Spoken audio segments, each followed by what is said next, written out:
Welcome to, I think, what is the first forum of its kind, where we're going to talk about both the benefits and the risks associated with wireless technology. A lot of people came from some pretty long distances to join us here today, not just here in the United States, but also from other countries as well. And I just really appreciate everybody taking time out of their busy schedule to join us on a topic that a lot of people don't like to talk about much, right? A lot of us are addicted to our wireless technology. We really like it, but there's also a downside to it for a lot of people, and we want to make sure that we start having a balanced discussion of both the benefits and the risks. The beautiful thing about this is that this is not a left versus right issue. Here we are in Michigan, in the capital of Michigan, in Lansing. My name is State Senator Patrick Kolbeck. I'm arguably one of the more conservative senators that this state has ever seen. And I'm joined by folks who are going to be speaking today that are on complete opposite end of that political spectrum, but they're here because there's common ground on an issue that impacts each and every one of us.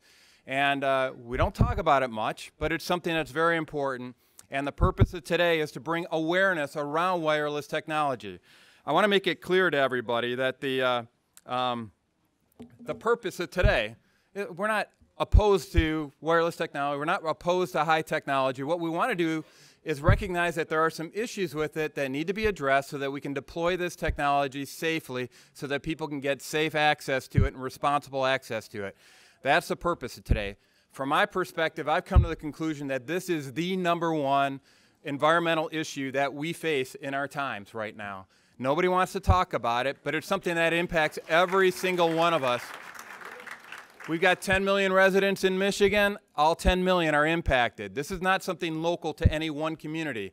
We have cell towers everywhere. Sometimes we don't have the best coverage throughout the state, but we have cell towers everywhere through the state. All of us are impacted by Wi-Fi systems wherever we go in the state. This is something that impacts each and every one of us.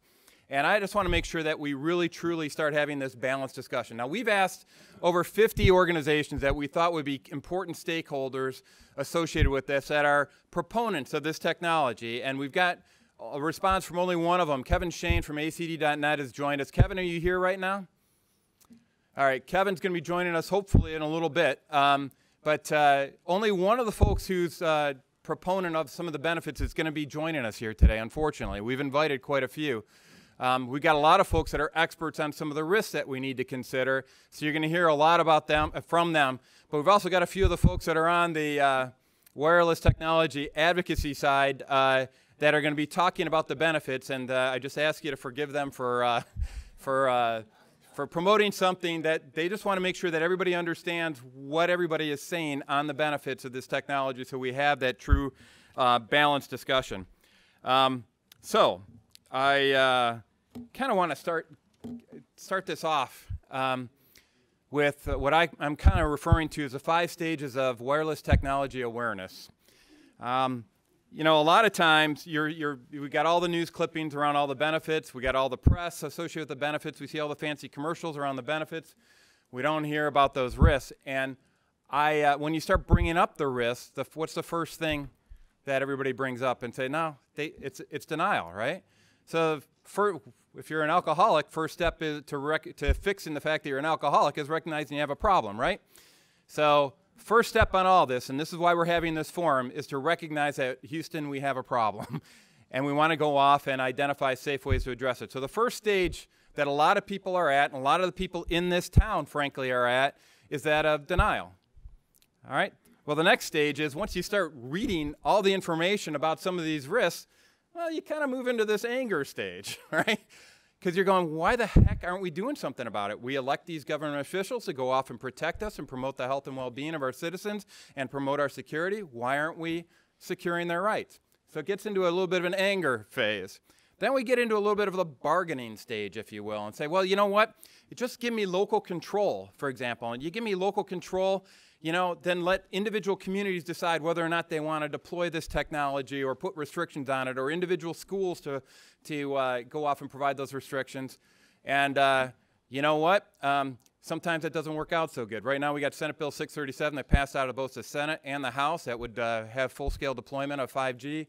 And unfortunately, that was passed out of both bodies. It sits with the governor right now, which leads to stage 4, depression, right? It's because we work very hard at getting the word out about some of these risks, and it still moved through the system. But here's the stage that I'm hoping we can get everybody at here by the end of this forum, and that is, and when this forum gets out nationwide and perhaps worldwide as well, I want people to get in the mode where they accept that this is indeed, there are risks associated with this wireless technology. We need to start addressing those risks so that we can deploy this technology in a safe manner. So here's our agenda for today. You don't have to read this right now. A lot of you have it in your handouts for today's event. I want to handle a little bit of, it's a very aggressive schedule for today. This could easily have been a week-long workshop, the stuff that we're trying to cram in today. So I've asked all the speakers to pretty much limit most of their commentary to 10 minutes max, okay? But I hope the proceedings can get us all to that stage 5 of awareness where we understand that there are some issues that need to be addressed and that we start taking proactive, responsible approaches to going off and mitigating the risks that we identified today. God bless everybody, and thank you for coming.